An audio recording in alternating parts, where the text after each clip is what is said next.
suggestion on social media that Mikel Marino has picked up some kind of shoulder injury.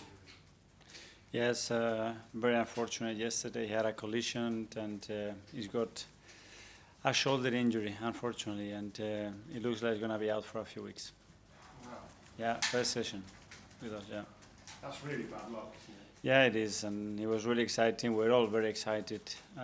Everything was looking very good, and he landed on the floor. Gabi went on top of him, and it looks like he's got a small fracture probably. Wow. When you say weeks?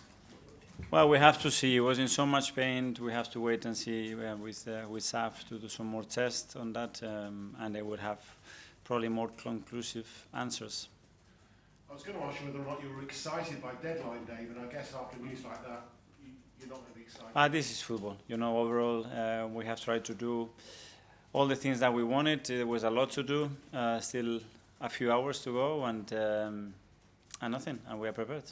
So in our wildest dreams, there might be something before the end of today? Let's see, it's always possible, and the last 24 hours in the transfer window never rule anything. In our wildest dreams, Raheem Sterling? Now you know that I cannot talk about any player. Because you spoke last week about your admiration for him and vice versa, how you work well together. Yeah. Sounds like Chelsea are offering him around. Has he been offered to Arsenal? No, and I'm not going to be talking about this kind of thing, sorry. Okay, well one deal we know that has gone through, that's Aaron's gone to Southampton. Just your thoughts on that? Well, first of all, say thank you so much for what he's done for the club, for the team, for myself. So when he joined, he brought a lot of joy, he brought his charisma, his energy, and he was really good at that time. Obviously, things developed, and he had a situation that it was difficult for him, and he was insisting a lot that he is very happy when he plays, and we have tried to fulfill that desire that he had. He looked really excited and happy the other day, and he's joining a great club, a great coach. He looks really excited, so I think we are all happy for him.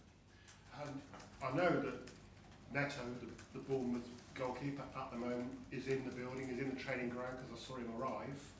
So I know you don't like talking about other teams' players, but that would be someone to come in and be a number two, I guess. Well, it's clear that obviously we have lost Carl as a third goalkeeper, and then we lost Aaron, so we have to replace them both. So Neto in the building having a medical, I guess? Sorry? He's having a medical at the moment, is he? We have to replace Aaron, and we have to replace Carl. And what about Alex? What about you?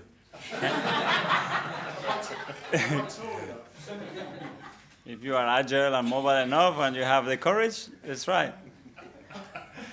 I think I'll leave it there. Thank you. Okay, so hello. Fresh injury aside, getting in Marino and Calafiori and having improving that left-hand side, do you think that will assist in getting the best out of Martinelli? Well, hopefully, obviously, everything is very connected in order to, especially the wingers, the front players, to shine and to be in positions with advantages against the defender, which is the most difficult thing to do in football. You need players behind you that they give you that opportunity and put you in those situations as often as possible. And we have brought two players that are exceptional at doing that. Can we expect some of the squad players like Ranieri to play more and have some of an impact this season? Some of the youngsters coming up? It will depend. Certainly, they have earned now the respect and admiration of all the team, and they've done it in pre-season, and now they're going to have to earn the right to play. But they have the same chances as anybody else. And your players have spoken about how important the meticulous analysis you do of the opponent team is for your match days. What have you made of Brighton's perfect start ahead of your match day tomorrow? Well, we try to prepare like every manager, every team does, giving them the exact information and the relevant information that can really help us and give us value to win the game. And we have tried to do the same for tomorrow against a team that is doing really well. It's one of the games with the new coach, with the new coaching regime, and it's going to be a tough match. Thank you. Josh. Hi, Mikel. Hi. It started with 2 clean sheets so far. How pleased are you with the way that the team are defending from the front as well, all over the pitch, the way they work? Yeah, that's been a big strength of us, the commitment and the implication of every player in every ball, in every single action. And then, yeah, in those 2 games, it's true that we haven't given much away, but the ones that we have given, they were pretty clear, and Our goalkeeper has made 2 big saves to keep those clean sheets. So there are certainly things to improve, but I think obviously the commitment of the team in that front is superb. It's an early kick-off tomorrow. In those games especially, is it important to set the tone early, to be on the front foot? Yeah, we always want to do, and we play at home as well, and get our supporters going and create a special atmosphere, and we know how important is that kind of energy. Hi, Mikel. Hi. I wanted to ask you, if you don't do any more business, would you be happy with the squad, and do you think you can achieve your aims without any more business? I'm always happy with the squad. I think we have tremendous players, a magnificent group of human beings, and we always want to be better, and we cannot deny that. The most important thing is to try to improve our own players, and then, in terms of the numbers and the quality, can we improve in the squad? Yeah, for sure, there are margins still. And can you talk about Eddie Nketiah? He might be leaving, we think. Can you talk about what he's delivered for the club in a similar way to Aaron Ramsdale? Yeah, when that happens, we can talk about that. If he leaves, do you think you have enough firepower in sort of attack? Because last season there was a bit at times in the season where people said maybe you need a striker. Do you think you can find extra goals in the sort of squad to achieve your aims? Yeah, it's what we have.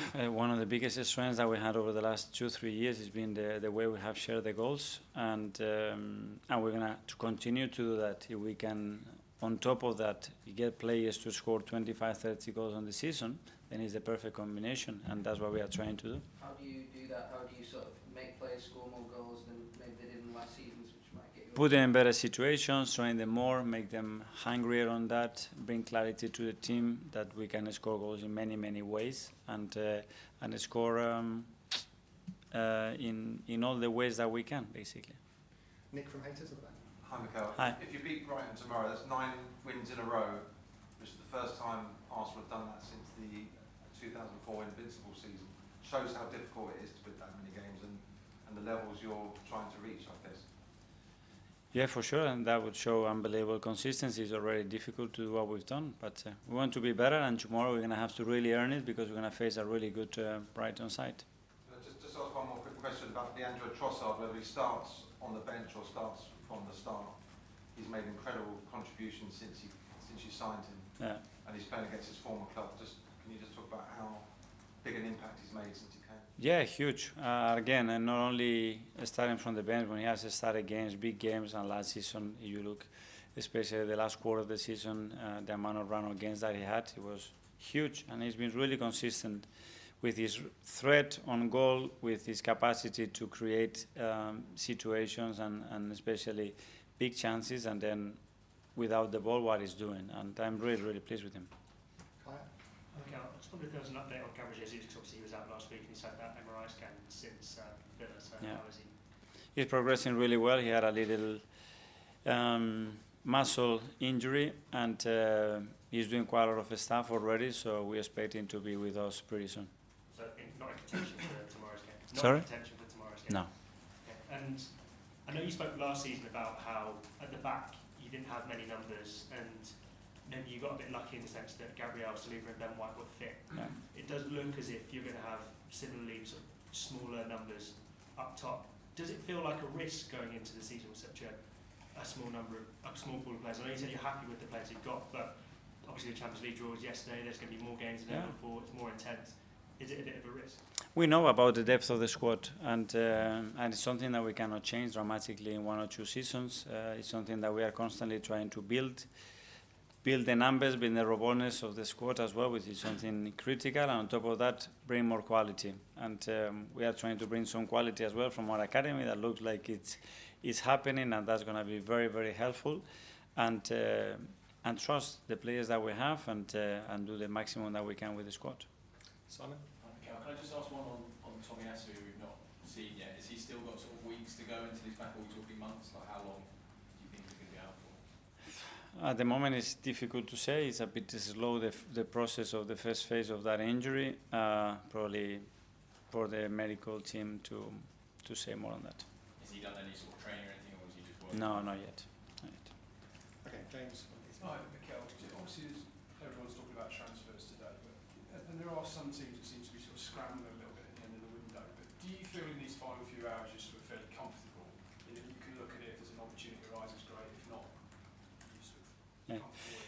I wouldn't use comfortable word in the last hours of the transfer window in this league, but that we've done a lot of the things that we wanted to do, and still a few hours, and let's see. Would you, sort of in general, would you rather the window closed before the season starts? Yes, ideally yes. If that happens in the rest of Europe, I think that would be very helpful for everybody. Why?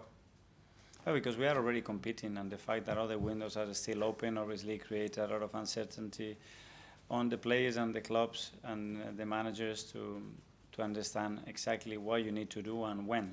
But I don't know, it's my opinion.